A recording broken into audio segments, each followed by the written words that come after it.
Hello, everyone. My guest today is Bernadette Nixon. She is the CEO of Alfresco and leads the company's strategy for growth, customer commitment, and culture. She's an experienced global leader with a proven track record of growing some of the leading companies in the market and has a wealth of experience in the process and content management industry as a whole. Before joining Alfresco, Bernadette served as President of SDL PLC, a global software and professional services company, after having grown its sales team as Chief Revenue Officer. Bernadette, are you ready to take us to the top?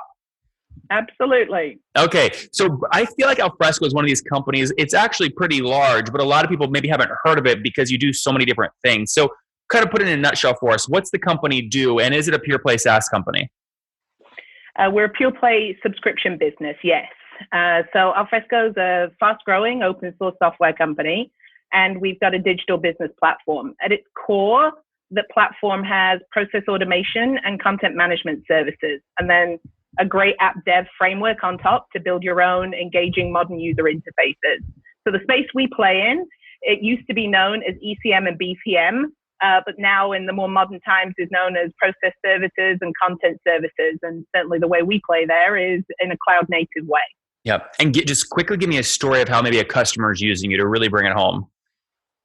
Yeah, sure. I mean, if you think about NASA, for example, they look to us to help modernize their processes. They've got lots of processes internally, and all of those processes have content that are associated with them. So as they're, playing their part in the space station or all the different ways to advance their mission, they are using us to automate processes and to be the custodian of all of that information.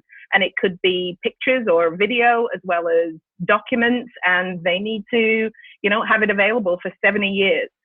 So just to be clear, Bernadette, this is like a really sophisticated intranet. It's not content published out to like the community, the world. It's internal processing documentation. It's internal. Most often, yes, it's internal processes and your internal enterprise class content. Very cool. Very cool. Okay. And I'm sure you serve a ton of different customers, but on average, are we talking, $1 million a year deals, $100,000, 10 million? Generally, where do you fall? Well, we've got open source roots. So a lot of people used to know us as the cheap and cheerful open source content guys. And, a lot of companies that are with us from those days pay us probably $20,000 a year. Yep. But over the years, we've gone up market in terms of serving some of the largest companies and governments globally. And those customers can end up spending, millions with us. Yep. So would you say maybe a fair average is $1 million a year, something like that? I'd say people start at probably $200,000 and they build up from there. I see. If they're expansion revenue, et cetera. Yep, exactly. Very cool. Now, I want to put this on a timeline because the business has gone through all kinds of crazy changes and things like that. What year did you join? I joined in January of 2016. Okay. And what year was the company founded? The company was founded in the UK in 2005.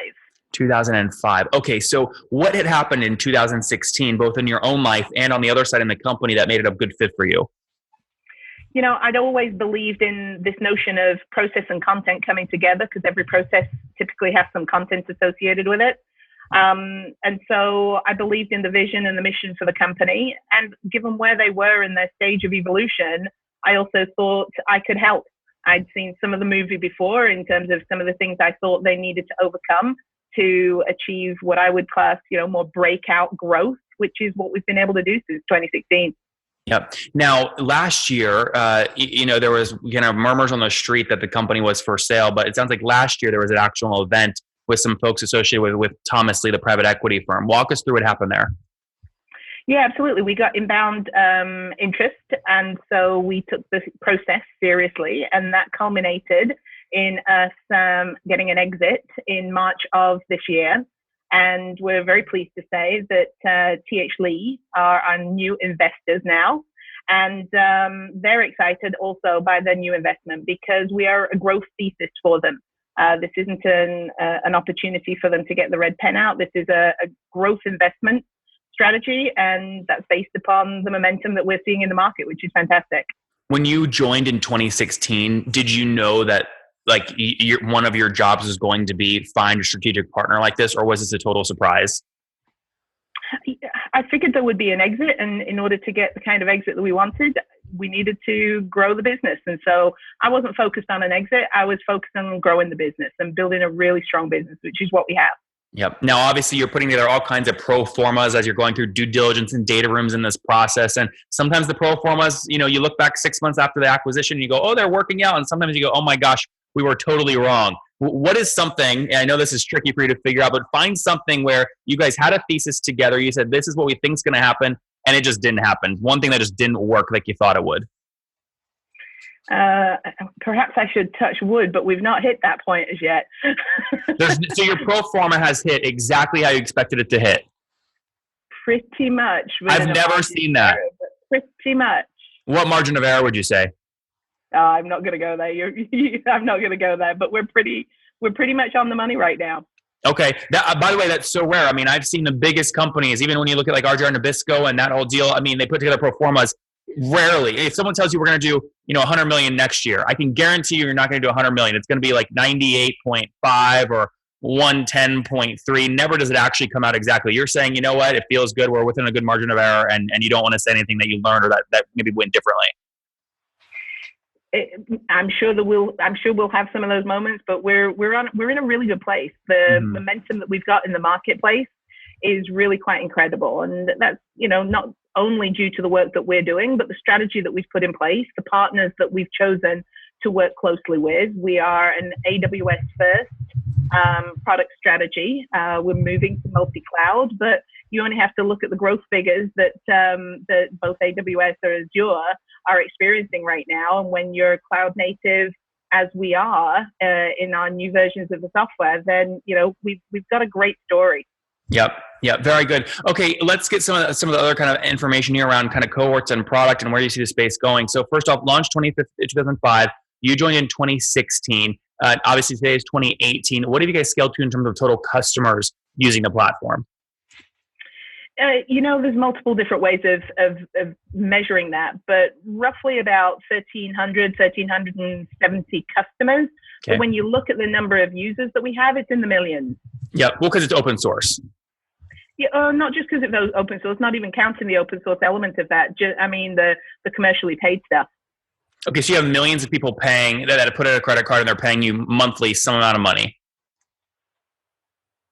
There's millions of users of our content platform and our process platform or our records management government services, yes. Well, no, Bernadette, my question specifically is, you said commercial. So when you say commercial, you actually mean they are paying for not using it as a user, they're actually paying for the software. We are a B2B, so we're not selling to individuals. So, one particular customer, for example, Cisco might have between 150,000 and 250,000 people using us. So when you look at all of those users, we're in the millions. Seats. Yes, exactly. Yeah. It's a good way to put it. Yep. Yeah. Got it now. Okay, got it. 1,370 logos and then millions and millions of seats. You got it. Got it. Very cool. Okay, and how are you getting new customers? Tell me about the team today. Is there an inside sales approach? We've got both. We've got inside sales and we have enterprise sales. And in fact, we're actively growing the enterprise sales team right now to scale up for the next level of growth. So, at the lower end, as I said, you can get a pretty short buying cycle if somebody's spending, $20K for a departmental solution. But if they're about to put down, $500,000 or $1 million, then you're into the classic enterprise sales cycle. Mm-hmm. So what's the team size today, total team? Total team across the company, about 350.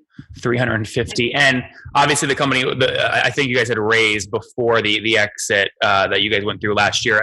And what did you guys raise? I think like 90 or 50 million, something like that? No, that was, we raised 45 in 2015. Yeah. But sorry, total in the company since founding 2005 was total funding about 92 million before the relationship with the private equity firm? Probably. I only started counting at the 45, but that's when you joined, right?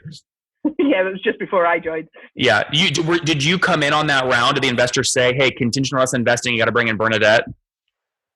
I don't know that it was that direct of a correlation, but they knew that they needed to bring in, I came in as the chief revenue officer, and so they needed they knew they needed to bring somebody in to grow the company and take it through the next phase of growth.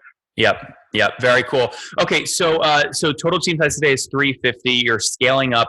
Walk me, landing these kinds of accounts. Obviously, you can afford a pretty high kind of fully weighted CAC in terms of just pure amount. Now, payback period obviously is a ratio. So I'm curious, from a payback period perspective, how aggressive are you being? You get paid back in a year or 2 years or 6 months? What do you look at?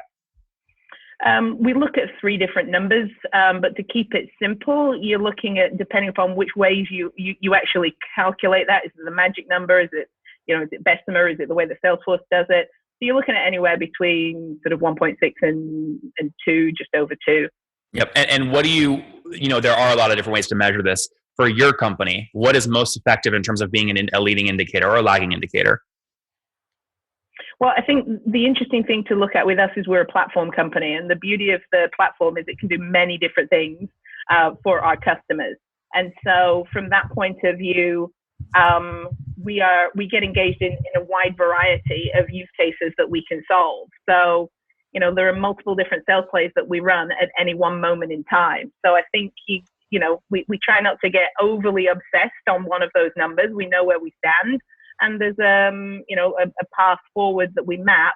I'm not going to get into specifics, but there's an improvement path forward that we map out. Mm-hmm. Now, when you say improvement, that can actually be tricky because Ping Identity, he was just on the show yesterday, acquired by Vista. I think probably around your guys' size in terms of AR, maybe a little bit bigger. But his answer to that when he said improve was actually increase what they could spend on CAC for a new dollar of ARR, because that usually whoever can pay the most for a customer wins that customer. So when you say improve, do you mean drive your dollar-based CAC down or actually get more aggressive and drive it up?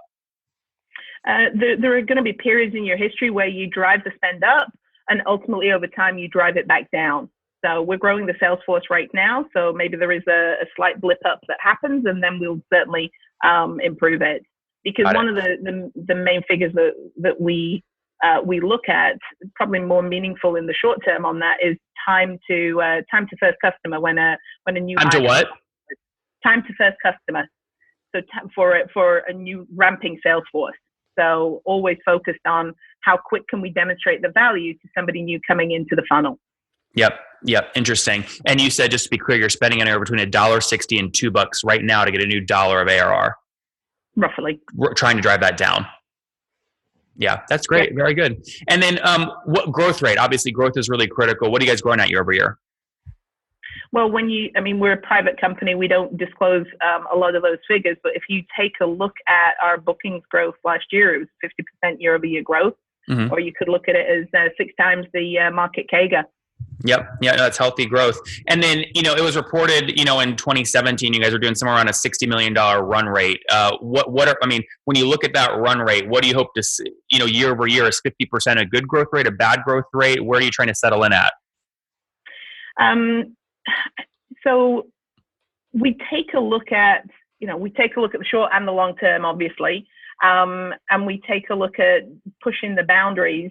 I'm not going to disclose, we're a private company, so I don't disclose those figures publicly, Nathan. Well, that was what I just quoted was actually already quoted. There were some CEOs before you, I think before you came in, that a lot of these numbers were actually quoted and disclosed. So I'm only referencing those numbers. Sure. We've broken through the 100 million mark and, we're looking at, how do we double it? Yeah. By the way, I could take 2 numbers you gave me. These are not going to be accurate, but I could take 1370, your customer, your logo count, times what you said your first year ACV was, which was 200 grand, right? And that puts you at about, that puts you at about essentially 22 million bucks a month. So obviously I think it's probably a little bit bigger than what you're actually at today, because maybe the ACV is it maybe lower? New sales reps are actually closing lower level deals?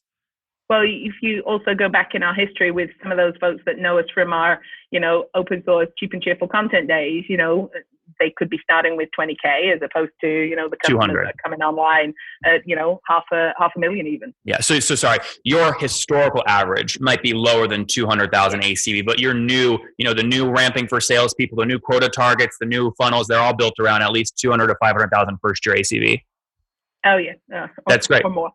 I love someone coming from someone like you who you led the sales. You were chief revenue officer and then growing into the CEO role. I love that because I can ask these these questions that most people don't think about. So let me ask you some other things. What ratio did you decide? I mean, you came through the trenches. Did you decide to set in terms of the ratio between whatever your fixed costs are with the salespeople and what quota you want them hitting per year? Is it like a 5X? You want them to be 6X that? What is it typically? So in some instances, I get to opportunity-based quotas, but more often than not, it's one person, one quota. And I peg the quotas at what I believe is fair given where we are in the market. So when I came in, I pegged the quotas and I've only raised them ever so slightly since I came in. And that's because I want my salespeople to be focused on doing the right thing for the customer and having a fair quota as well along the way. So it's that balance. I don't want them so aggressive that we get a customer experience that maybe, like some of the legacy providers. And so I try to keep them pretty constant and make them fair. I want my salespeople making good money and as a result of driving value for customers ultimately. Just to be clear that you do this per person, they're all direct reports? They're not direct reports. I've got a management structure in place.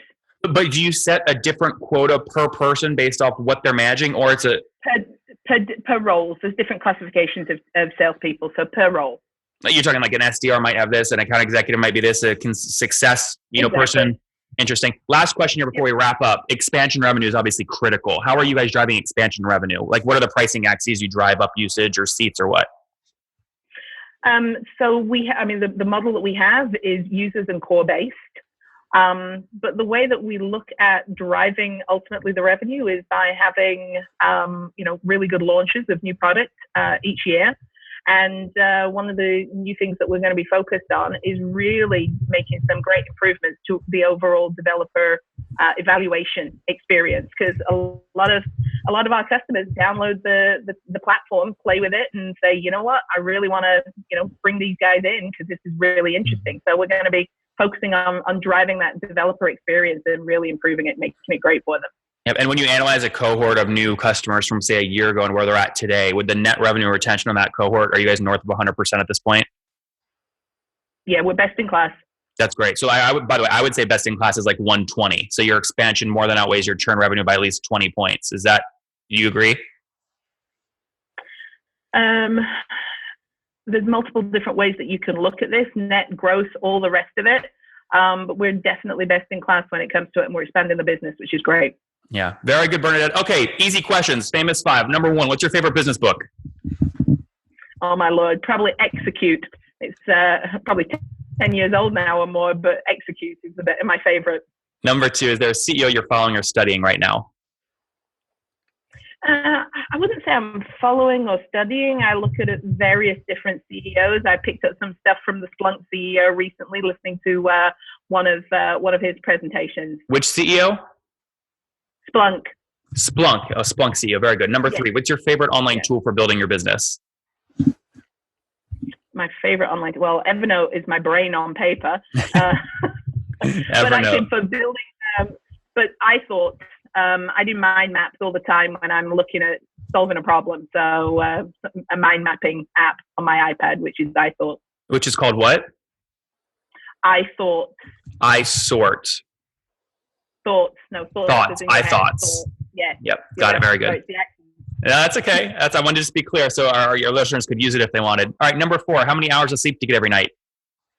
Oh, Lord. Not enough. Anywhere between 6.5 and 7.5. Okay, fair enough. And what's your situation? Married, single, kiddos? Married, but no kids. No kids. Okay, that's good. And do you mind me asking, Bernadette, about how old you are? Yeah, roughly the half century. Okay, very good. We're going to say 50 years young. Last question. What do you wish your 20-year-old self knew? Oh, my God. Probably, I don't know. You can solve most things, but you can't solve everything. Yep. So sometimes just move on. Guys, you can't solve everything. Sometimes you just have to move on. She joined Alfresco, really moving up the ranks in 2016. The company before her had raised, call it, $50-ish million. They raised another $45 million just before she joined. So about $90 million in the company before in 2017, about a year after she joined, they were essentially taken private. She's now continuing to drive incredible growth, over 100, really best in class in terms of net revenue retention, over 100%. serving over 1,300 customers, paying anywhere, in the tens of thousands if they're older customers. Up to now, they're signing new customers at the $300, $400, $500,000 ACV levels, growing rapidly with 350 people all around the world. Bernadette, thank you so much for taking us to the top. Thank you, Nathan.